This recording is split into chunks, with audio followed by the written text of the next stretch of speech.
Hello అండి, అందరికీ నమస్తే. మీలో కాకరకాయ అంటే ఎవరికి ఇష్టమో నాకు కామెంట్ చేయండి. కాకరకాయ అసలు ఎవ్వరు తొందరగా తినరు కదా.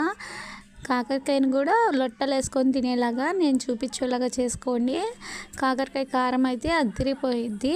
మనం రేపు కాకరకాయ కర్రీ వండాలంటే ఇవాళ మనం కాకరకాయని కోసుకొని ఒక బౌల్లో తీసుకొని దాంట్లో సాల్ట్ వేసుకొని రాత్రంతా ఊరబెట్టి ఉంచాలండి. మనం కర్రీ స్టార్ట్ చేసే ముందు ఆ బౌల్లో ఉన్న కాకరకాయనంతా పిండేసుకొని పక్కన పెట్టుకోవాలండి. ఇప్పుడు నేను ఐరన్ దాక తీసుకున్నాను. ఐరన్ దాకలో కొంచెం నూనె ఎక్కువే పోసుకోవాలండి కాకరకాయకి. తర్వాత పిండుకున్న కాకరకాయ మొత్తం దాంట్లో వేసుకోవాలండి. తాలింపు గింజలు అయితే నేనైతే ఏమేయను. ఇందులో కొద్దిగా పసుపు వేసుకొని కలుపుకొని చిన్న మంట పెడతామండి.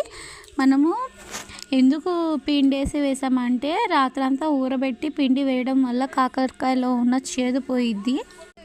అలా పిండి వేసుకోవడం వల్ల చేదు ఉండదు కాబట్టి పిల్లలైనా కానీ బాగా తింటారండి. ఇందులో కారానికి ప్రిపేర్ చేసుకుందాం. కారం అయితే శనగపప్పు, ఎండు కొబ్బరి, చిన్నులపై ఉప్పు, కారం అండి గ్రైండ్ చేసుకొని పక్కన పెట్టుకుందాము. ఇప్పుడు మన కాకరకాయ కొద్దిగా మగ్గింది, ఇంకా కొంచెం మగ్గాలండి. ఇప్పుడు మనకైతే కాకరకాయ మంచిగా కాలిందండి. వేగినప్పుడు మనం నూనె తీసేసుకొని పక్కన పెట్టేసుకుందాము.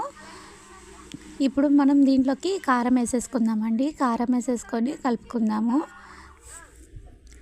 ఈ కారం వేసిన తర్వాత ఒక 2 సెకండ్స్ అన్నా కాస్త ఫ్రై అవ్వాలి. ఎందుకంటే ఎండు కొబ్బరి, శనగపప్పు ఇవన్నీ చిన్నులపాయి కాస్త మగ్గాలి కదండి. ఇప్పుడు ఒక 2 నిమిషాలు మగ్గించిన తర్వాత దీంట్లో మనం కరివేపాకు వేసుకుని ఒక 2 సెకండ్స్ ఆగి కట్టేద్దాము. మనము ముందుగానే సాల్ట్ వేయక్కర్లేదు, ఎందుకంటే రాత్రంతా ఉప్పు వేసి నానబెట్టాం కాబట్టి కారంలోనే వేసుకోవాలి. విడిగా అయితే ఏమి వేయక్కర్లేదు. కాకరకాయ కారం అయితే అస్సలు చేదు అనేది ఉండదండి. ఎవరైనా ఇది చాలా ఇష్టపడతారు. రసంలోకి అయితే ఇంకా బాగుండిద్ది. ఈ వీడియో నచ్చితే లైక్ చేయండి, షేర్ చేయండి, సబ్స్క్రైబ్ చేయండి. Thank you for watching.